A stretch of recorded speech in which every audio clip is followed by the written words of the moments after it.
And good morning, everyone. As you could hear, we've run into a bit of a glitch getting our featured artist into the session. I've got her here in the session, but her device is not allowing her to join in the audio or video of the session. So we're just going to wing it. We're going to roll with it. That's what we do here. We're pragmatic. We get things done.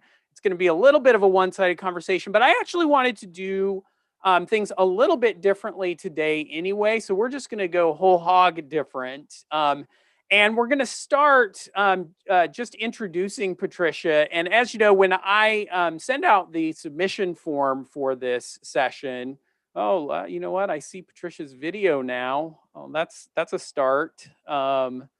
Let's see if maybe we get her in here. But I'm going to go ahead and read what Patricia submitted for the introduction. She said that I always wanted to do art from the time I was in 6th grade and put in charge of a large mural. Later went to art demo by an art professor at Augusta College, decided to major in art.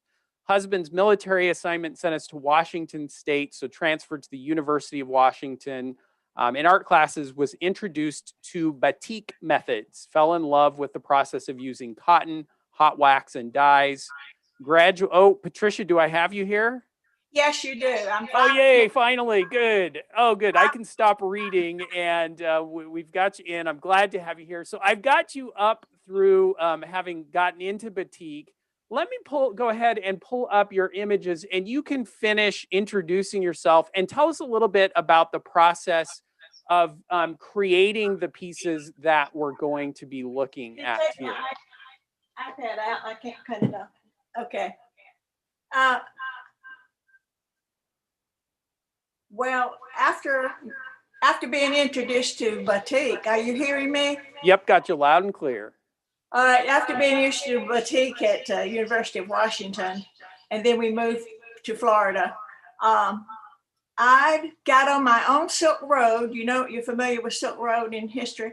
Well, I got on my own Silk Road, went to Airmont, and was introduced to working in silk.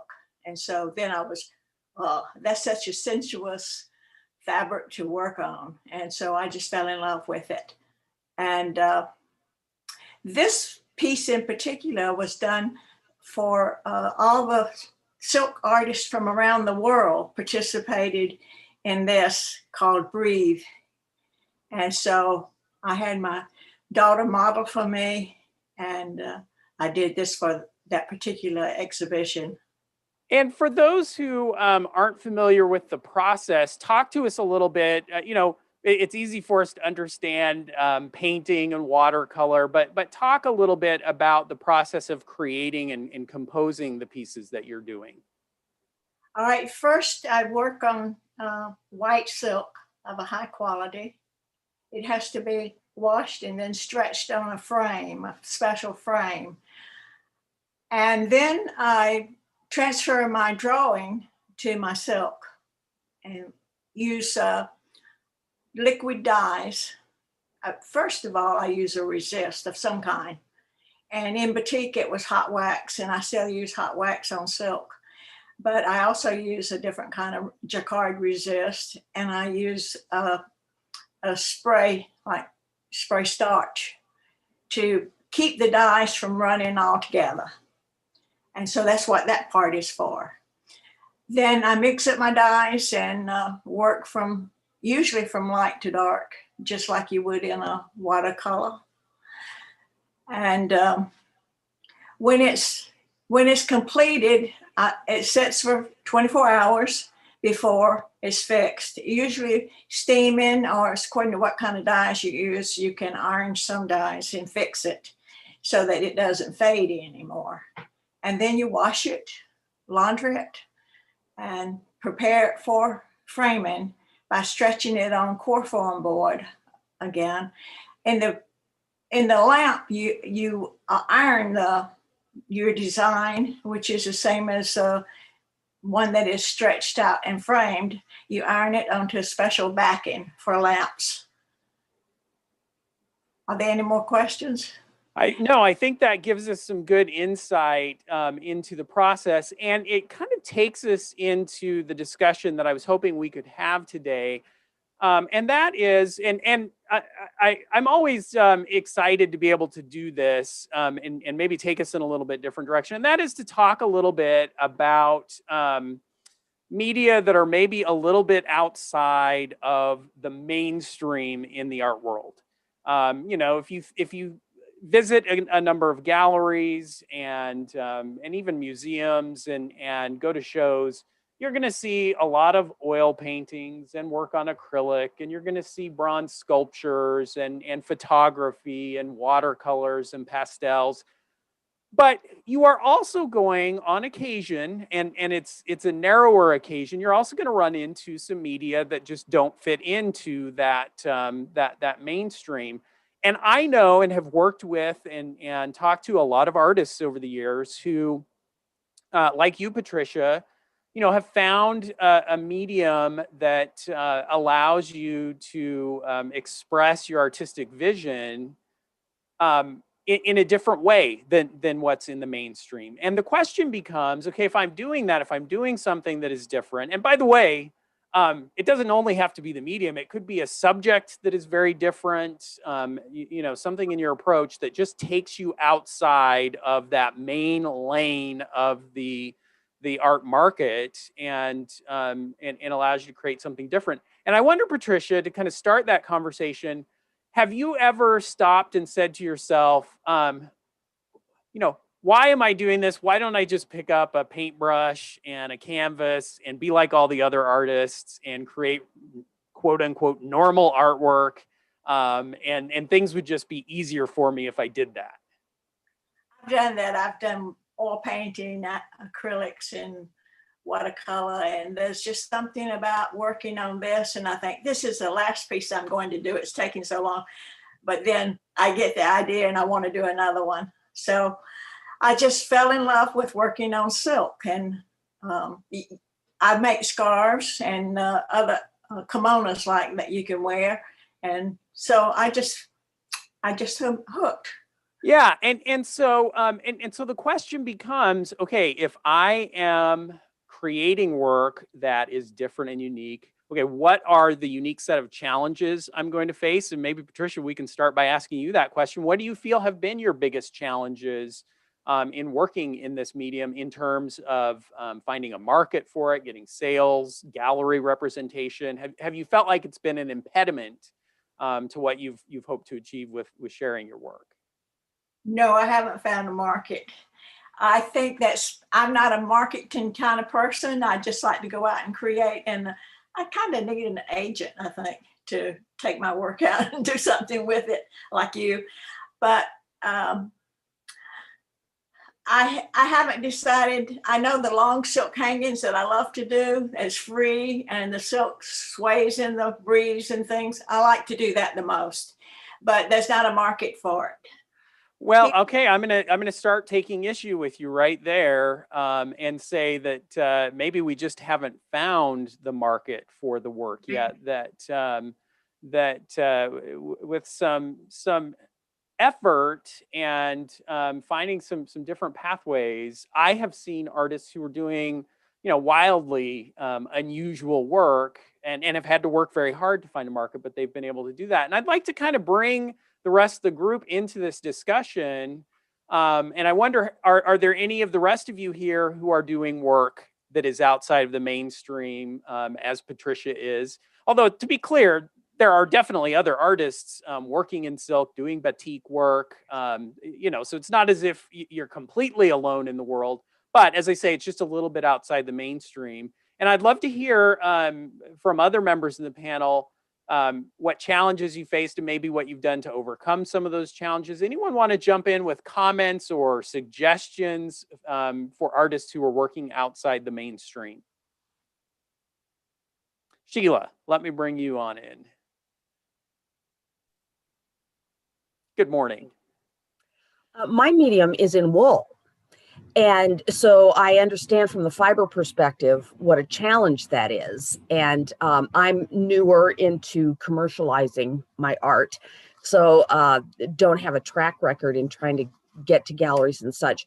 But I'm anticipating some challenges because it isn't as expected, for one thing. Another thing, I have some depth to my work, so even framing it has to be different. So that's not predictable or expected. The other thing is, I think in an online environment where many people see work for the first time with an oil or acrylic or pastel, they know what to expect Yeah. when it arrives. Even if they're seeing it online, they're pretty confident in what it's going to look like when it arrives. In my particular medium, um, what it looks like in a picture is not what it looks like in real life in terms of the texture. And I would imagine, Patricia, with your silks too, when you see it up close and personal, it appears different than what you can project in a picture. So I can say I'm concerned about how to market it such that a gallery or a collector would say, oh, I totally get what that's going to look like. I'm confident in my purchase and such. So rather than bringing a solution, I guess I'm coming from the perspective of a little different medium Yeah. and the challenges I might face. No, that's great input, and you know, again, for everyone working kind of in the more of the mainstream, it can be difficult to imagine what it would be like to be working in a different medium and have those. You know, any artist is going to face challenges getting their work to market and feeling the confidence that the work is marketable. And so anytime we add variables to that, it can become and feel even more challenging. Alexandra, did you have a comment? Did you want to jump in? I think I see maybe you've got your hand up. Yes, yes, yes. I do. Do you hear me? Yep, got you loud and clear. Yes, I really love the works, and I do work with batik as well, but I do it aside. So it happens that I learned it before. I mean, I mean, it's a long story. Shortly, I like followed art classes since my childhood. I learned a lot of watercolors, and then I learned also being already like university age. I learned batik.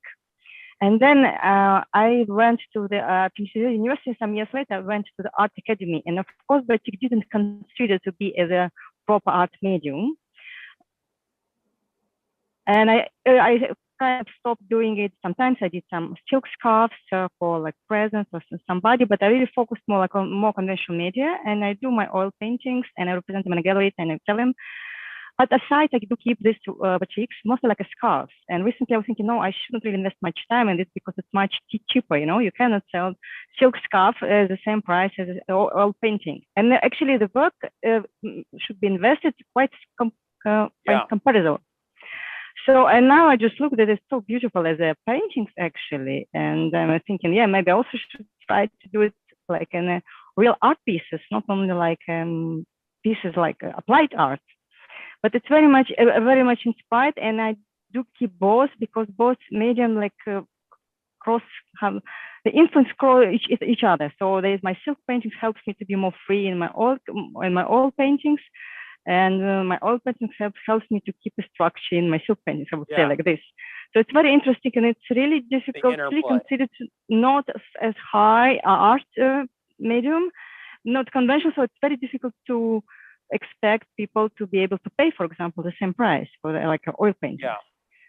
Yeah, so I think we're doing a good job here of defining the challenges. You know, what are the issues that we're going to face? And Melanie in the chat asks a great question, and I think it's a question that anyone who is working in the fiber arts or glass or woodworking or other media like that, and that is, Melanie says, I'm curious if silk and wool art, is that considered craft or fine art? And I think this is a really interesting question. And I'm concerned that a lot of times we get caught up in the semantics of the art world and art marketing and kind of get caught up in defining things and let that serve as a kind of roadblock to achieving what we could achieve. And I say that because I think what I have seen over just the course of my career, I've now been in the business, you know, heading towards 30 years.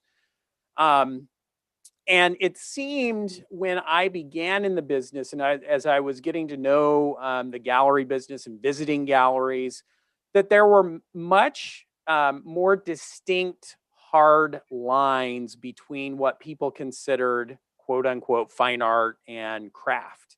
That you would rarely visit a gallery and see any kind of crossover. Now, in the 30 years that I've been in the business, it seems to me, and anecdotally, that I'm seeing those lines start to fade away. That art collectors, as they travel the world and visit galleries and meet artists and artisans, uh, just don't care too much about those definitions, and that you're starting to see galleries realize that by expanding their offerings, they can bring in a wider audience and offer a range of price points that extends their market out. And so you're seeing more and more of a willingness to try different kinds of work in different media, and artwork that may have been considered craft previously is making its way into the art world. You see it in some of the auctions. Christie's and Sotheby's are bringing artwork in that is outside of the mainstream, and you see some higher prices going. And so it would be ridiculous for us to say, "Oh, there's no difference if you're working in fiber arts. You can be." Life is going to be just as easy for you as it would be for an oil painter or watercolorist. No, that's not quite true. Certainly, you're going to have to knock on more doors to find the gallery owners who are willing to try different things, and collectors who are interested in expanding what they're offering. But I think you'll also find that there has been a real expansion of kind of the networks of artists who are working in these alternate media. Fiber artists and glass artists are communicating more with each other. They're making headway into different venues, and you're finding associations of these artists that are helping educate the art buying public about the different media. And all of that starts to add up to open doors and opportunities for artists like Patricia and Sheila and Alexandra to do something that's a little bit different. Patricia, I hop back in and respond to what we're saying here. I just reread that in my silk book yesterday about the difference between fine art and craft and like the merging. But my opinion is, if you draw your own design, you come up with your completely original artwork and transfer it to silk, how could it not be fine art? If you're using a pattern of someone's or ideas from other people, then I would more or less call it a craft. You've executed the way to paint it, but it's not your totally. It's not your interesting.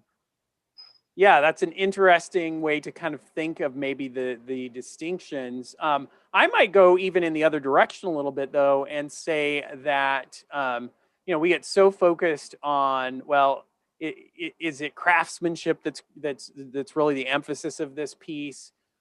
But I would argue that for an oil painter or a watercolorist or a sculptor, there is also a lot of craft that is going into that work, technical craft that goes into creating the piece. And so I just don't find it all that useful or helpful to spend a lot of time thinking about or arguing about the semantic differences between fine art and craft. Ultimately, and I may have said this here before, I was visiting with a friend of mine years ago as we had just started Xanadu Gallery, and the conversation was, well, what is fine art? And my definition was, well, if I can sell it in my gallery, I consider it to be fine art. I just don't care. And I don't think that we as artists and artisans and craftsmen should spend a lot of time in that argument anymore. I think that the kind of the proof is in the opportunities that are out there. Now, having said that, if you are creating work that is outside the mainstream, you are going to have a little bit higher bar, but you're also going to have many of the same considerations that an oil painter or watercolorist is going to have, in that we need to really be thinking about the object, or to be even a little bit more crass, the product that we are putting out to the marketplace and the experience that people are going to have. And it behooves us, when we're doing something that is different, to really kind of think about and maybe even be more intentional about the experience that they're going to have, the presentation that they're going to see, and the education that we're going to provide about the process. And so we've talked here before about the importance of potentially providing artist statements and artwork statements, and sharing some insights into inspiration and process. It becomes even more critical to do that when you are creating something that your audience is going to be less familiar with. As was said, when I see an oil painting, there's a pretty good chance that I have at least a basic understanding of what oil paint is, and how it's applied to a canvas, and I'll have some basic education in that. Well, with batik and work on silk and dyes, this may come as a complete mystery to me. How is the artist doing this? And so we have, you as the artist have, and I as a gallery owner have an even greater responsibility to provide that insight and education and explanation as we're showing the work. But I would also argue that the benefit on the other side of that is, and what I have found as I've worked with clients, is that when we're introducing them to something new, we spark a real excitement when they get that education. When they've learned something new and it is new and unique to them, it now really stands out in their mind. They're not going to say, "Oh, it's just another oil painting."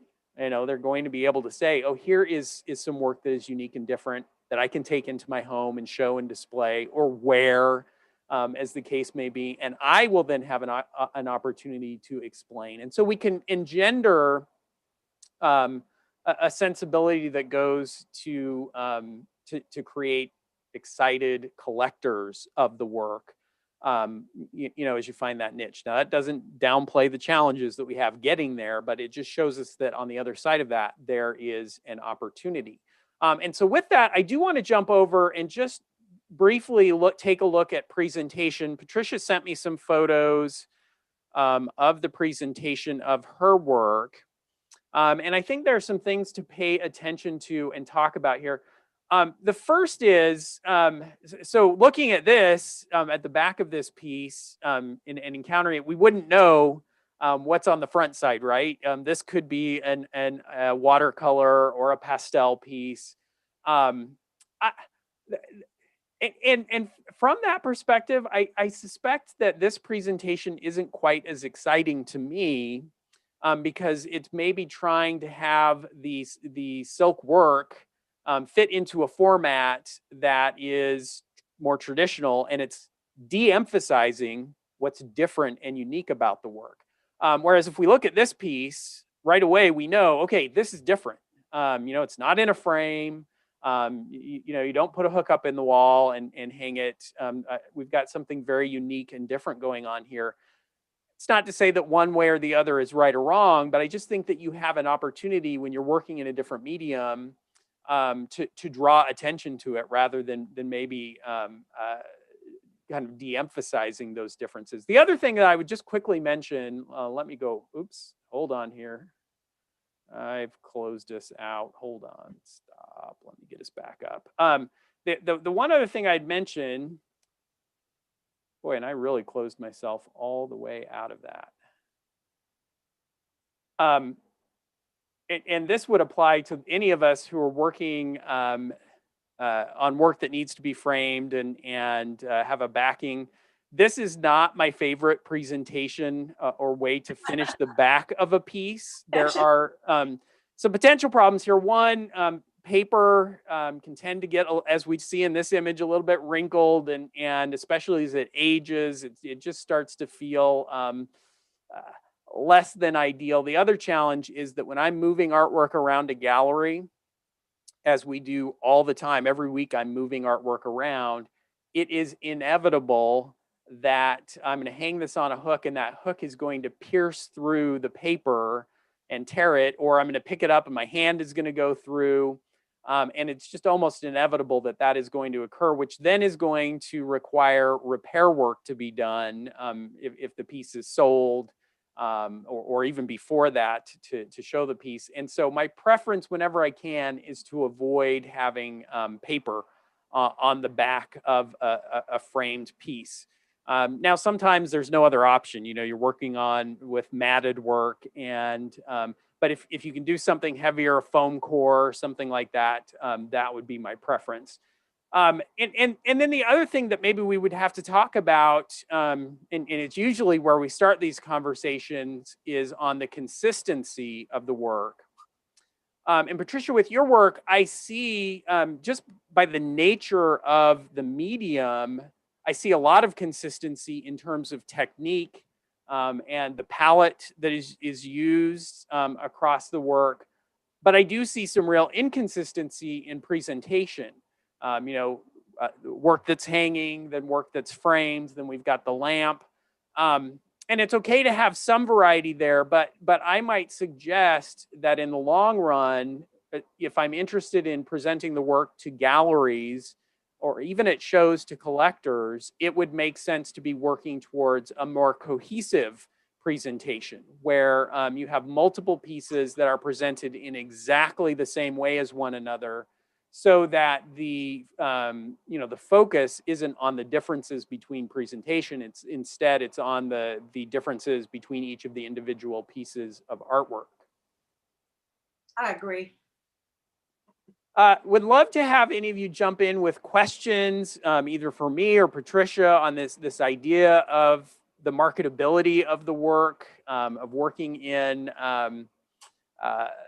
media that is different or unique. Anyone want to hop in with comments or questions with what we've talked about so far, suggestions? And if not, that's okay too. Am I unmuted? Yep, I've got you. Okay. That piece that you saw that you didn't like the way it's presented, that like cost me $300. It's a Rhapsody in blue, the one that I sent in for you to look at the front side. That's in like a case. It's a deep. Let me pull that one up. Deep. This piece. That one, and it's really, the title's really lyrical Rhapsody. I made a mistake there, but that's in a deep case, and that's what, yeah, and it was professionally framed with the paper on the back. I don't see anything but paper on the backs of works that are in the galleries here that I exhibit in.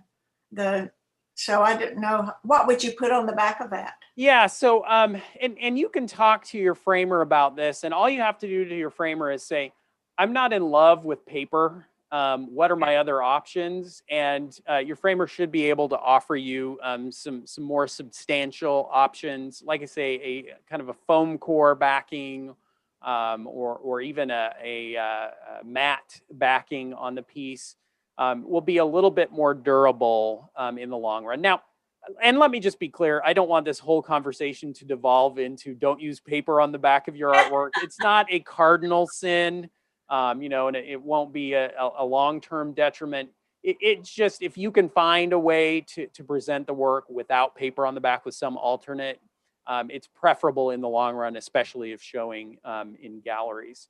Now, Patricia, let's talk about pricing your work. And I guess to really talk about the pricing, we also would have to talk about experience you've had. Have you sold some of these pieces in the past?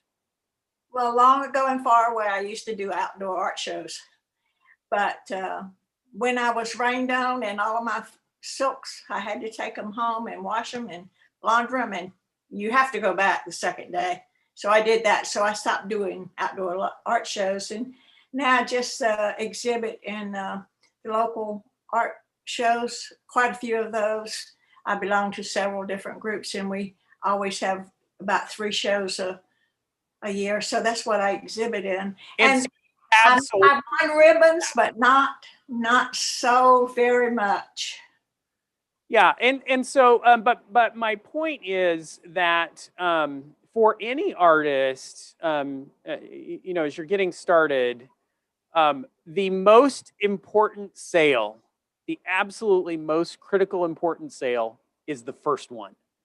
You know, to get that first piece of artwork sold, and by doing that, you have proven the concept that there is an audience out there that is interested in your work, interested in the subject matter and the technique, and is willing to pay for that artwork. Now, it doesn't matter how low the price was on that initial first sale, and certainly there's a lot of room after those first sales to you know, kind of grow and expand and increase values, and there's room to make mistakes along the way.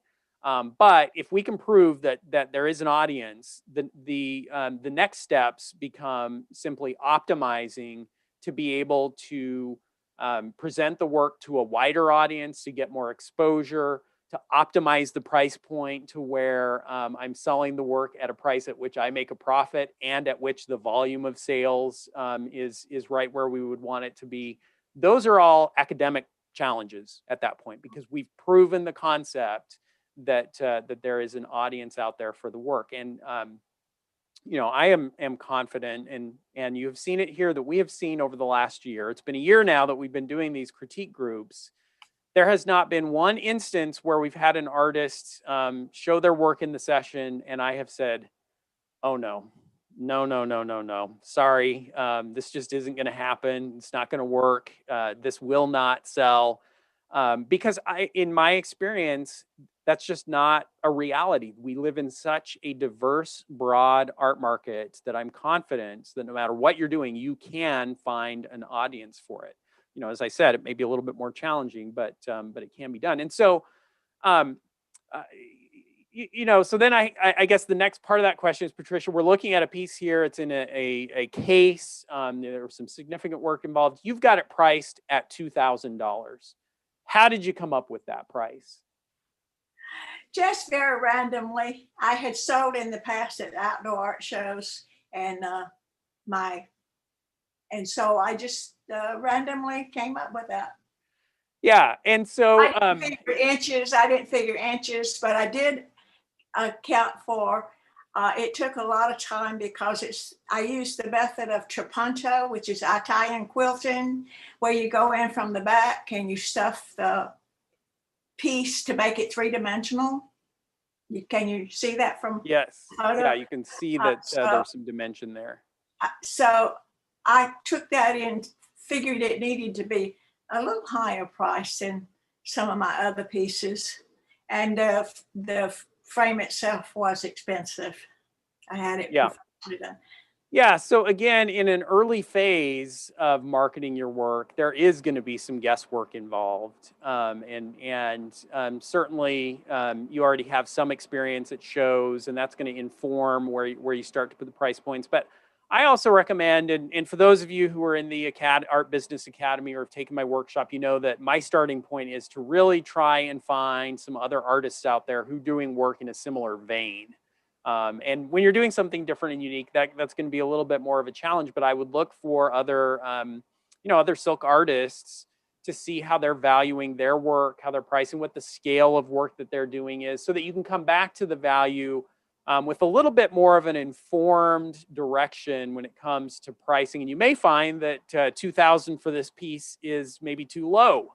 It may feel high to you based on market that you've done, but as you kind of think about the markets you want to target and the galleries you'd like to show in, it becomes critical that you put your work into a price point that is going to fit within those markets, as we've discussed here.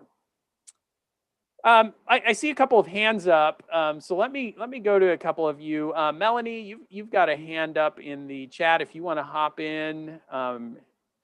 Never quite sure how long the hands have been up, but Okay. Well, actually, my comment went back to the presentation, so I'll start with that. sure. And Patricia, I think if your framing was maybe consistent color, just, if you chose a light wood or a dark wood, and it was always consistent in the frame you chose, then I think that would be helpful. I think it would pull your work together with a little more consistency.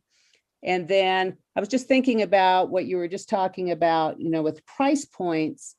I know I'm an oil painter, and so I know some of my work takes a lot longer than other work, but I use the price per square inch that Jason recommends. And so I understand that, but I'm not sure the layman or the person looking at your work would appreciate the time you spend. So maybe, coming up with a consistent, sorry about that, a consistent way to price, might be helpful to you too. Yes. Yeah. Thank you. Yeah, it's a great point. And there can be an argument to be made that if you have two similarly sized works, to the visitor and viewer, it's going to be more challenging to explain any differences, especially if there are dramatic differences in pricing. Now, sometimes an artist, it becomes obvious. Maybe a piece has a lot more detail or more figures, or some other thing that becomes immediately apparent to a potential buyer.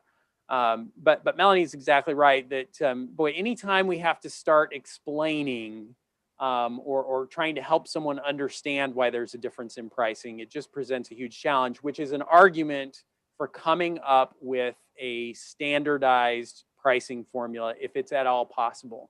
The other side of that is that hopefully, as your work progresses and as you start getting exposure and sales for that work, we hope that the amount of work and time that goes into any particular piece is also going to become a little bit more standardized and normalized across the work, that you're going to be consistent in what you're putting out there. And so there won't be these huge disparities in terms of time going into the pieces.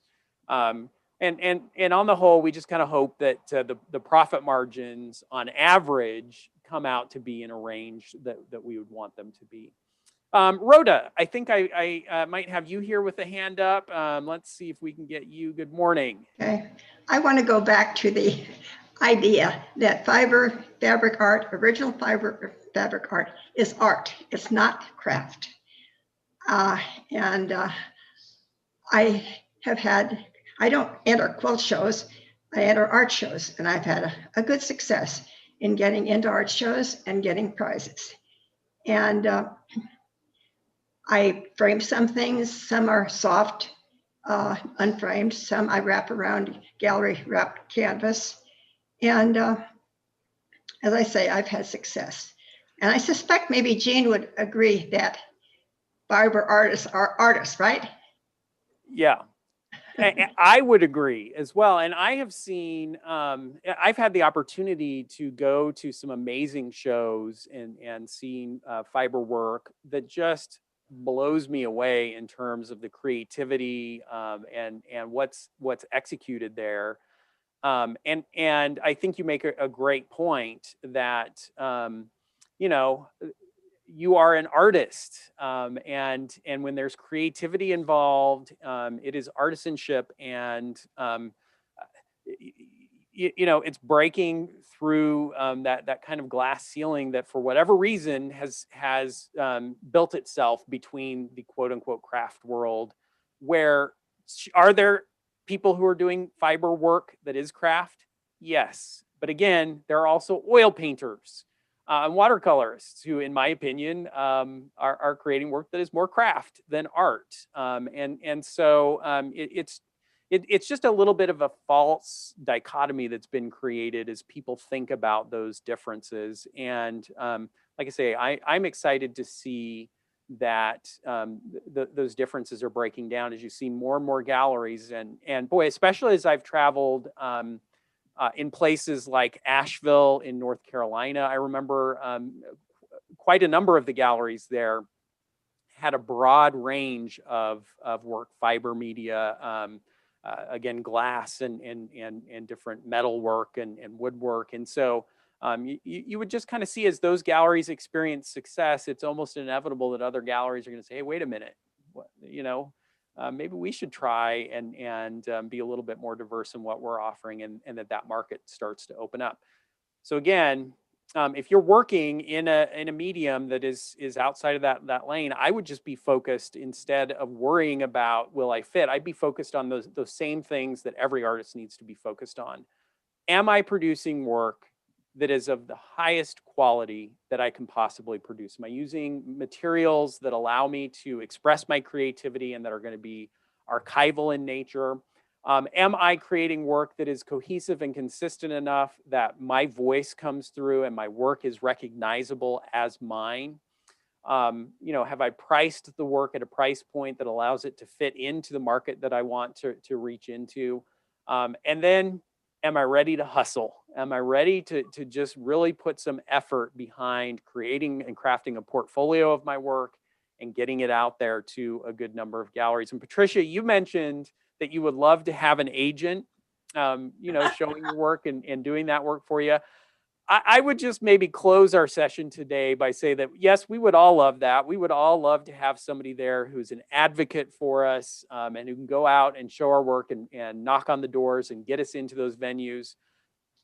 It ain't going to happen. Let me just put it as clearly as I can, that if you're waiting for someone else to do the work for you, it's going to be a long, long wait. I instead would encourage us to be our own agent, and to just be our own best advocate, and to put in the groundwork and get out there and present it to galleries, or if you're interested in doing shows, presenting it to collectors, and just find those opportunities. The recipe for success in this business, like any other business, is getting exposure, making people aware, giving them repeated opportunities to experience the work that you're creating, having it at a price point that is going to appeal to them, and generating those sales. And if we can get those ingredients put together, we can find the success that we're all looking for. Patricia, I want to thank you for sharing your work and your background with us and being our featured artist today. We started a little late, so we're ending a little bit late. But I'm so glad we were able to get online together and talk about this. And I hope for those of you that are creating work that is a little bit different, that you're encouraged to keep pushing forward. And I hope that for the rest of us that we're a little bit more excited about seeing what else is out there in the art market, and experiencing it, because I know it sure enriches my experience in galleries and museums to see that different work. So thank you, Patricia, and thanks to everyone for joining us this morning. Thank you for having me. It was my pleasure. Thank you. Thank you. And of course, we will be back here next Wednesday, same time, same place, for another online